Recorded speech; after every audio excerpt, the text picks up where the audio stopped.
motorcycles business, which is not just about the top line growth, but I think the quality of growth which has been achieved is quite good. As we've been saying, our focus is really on the 125cc plus segment, which is half of the industry. And that segment constitutes 70% of our sales now. So this has not only given us growth, but obviously, if you like, compare it with 2 years back, when this whole journey really vigorously started, it has had quite a dramatic impact on the bottom line as well. We've got a slew of models which have all been put in the market in the last few months, and we are quite we know that how they are being received and liked by the people. In the next few months, there's going to be a breathtaking pace at which we are going to introduce a few more upgrades and models in the Pulsar range, which then cumulatively means that in the 125 to 500cc segment, we've got a Pulsar for almost every sub-segment, and it is probably twice the range of what our competition has.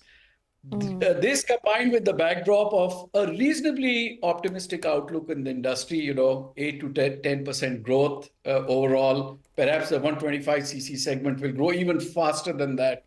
And we, at this point of time, are clipping away at almost 3 times the rate of industry growth in the upper half. So when you put all this together, we feel that, yes, we should keep the momentum going in the domestic motorcycles business.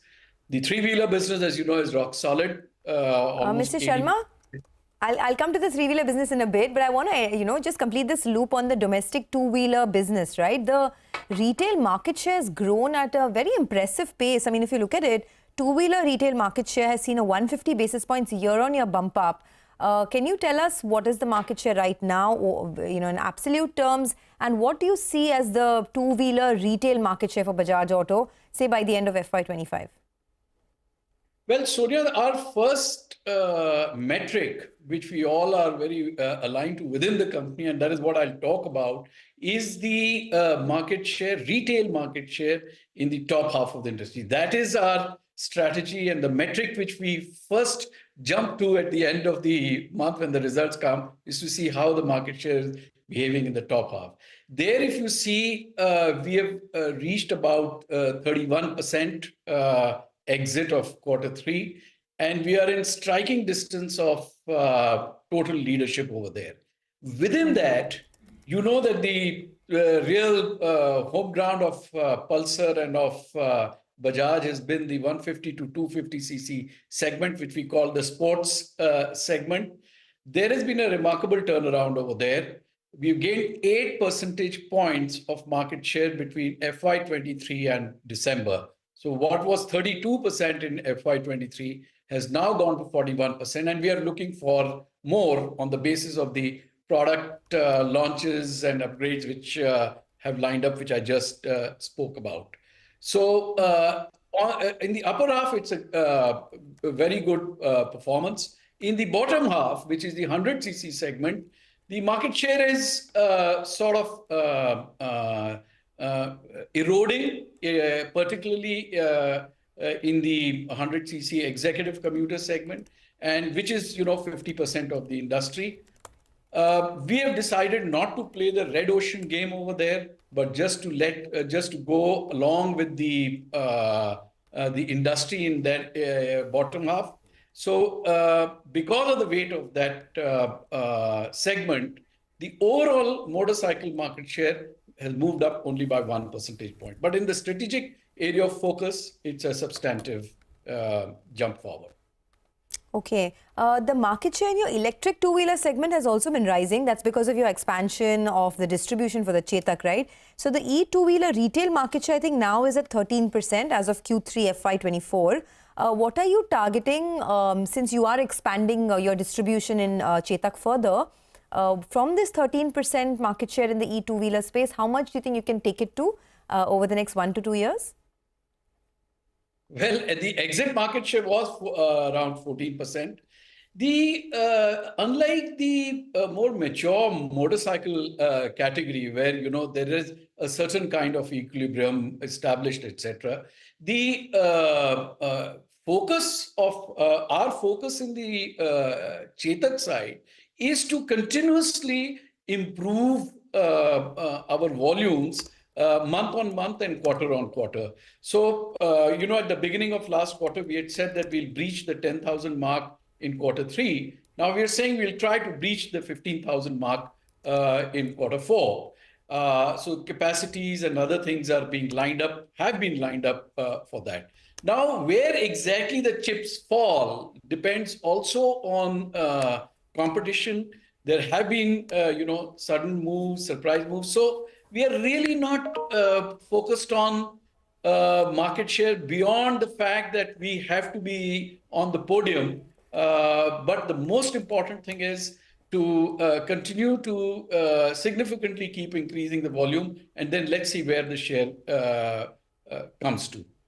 Okay, I wanted to talk a little bit about the export market, because although things are not as bad as earlier, the recovery is still much slower than what the street was expecting, given the kind of currency devaluation in certain African markets, and now with this whole Red Sea conflict as well. I just want to understand, how long would it take before exports get back to, say, double-digit growth? Well, that's the million-dollar question, Sonia. Now, it will get to double-digit growth, but I would say that would be more because of the base effect and the weak performance of last year catching up in the comparisons. Right now, as you know, we are our peak was in FY22, right? And we are, about 40% below that peak. The big drag is actually Africa, which is 50% of its peak, and South Asia, which is at 60% of its peak. Latin America and Southeast Asia are both at 107% of their previous peaks.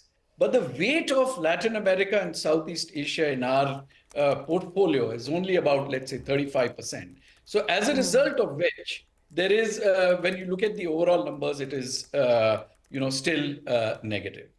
Now it's the currency devaluation, etc., has sort of ceased. But, the markets have to get used to this high level of pricing. So customers have to digest it. The dollar availability has to still improve. And of course, we are hoping that the Red Sea imbroglio, which has certainly had a bit of an impact in December and in Jan, because of shipping and container availability sort of getting interrupted. But we are hoping that this conflagration doesn't widen, and we should be over that knot in 1 or 2 months' time. But fundamentally, for it to go back to the 200,000 levels, it's going to be step by step, small steps in Africa. Okay, I understand that, until the situation in Africa doesn't improve, you won't be able to give a call. But you're saying that Africa is still a big drag and is still at 50% of its peak that we saw in FY22. Got it. Just a couple of final questions. The margins were very strong this time. You're back to 20% levels. Are there any more margin tailwinds, or do you think that it will be hard to hold on to 20% given that raw material costs are now starting to rise a bit?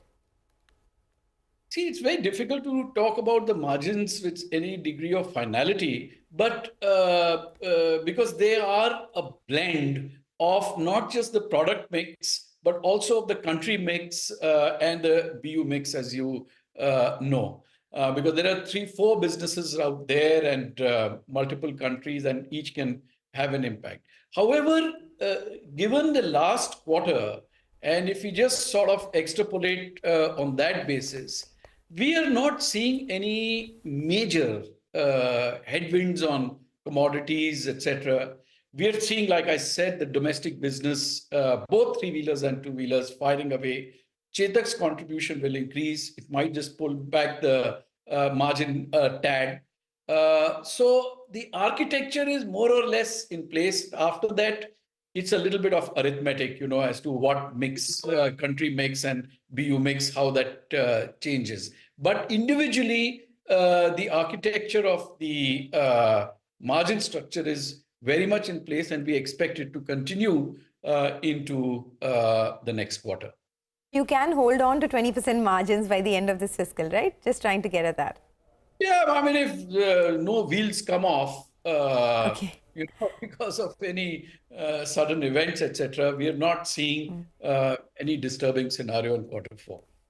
All right, we'll leave it at that. Thank you, Mr. Sharma, for joining in and speaking to us as always. We'll take a quick break on that note. That's the word coming in from Bajaj Auto. More on their interview later through the course of the day. But for now, when we come back, Laurus Labs is a stock that's getting hit very hard. Satya Narayan.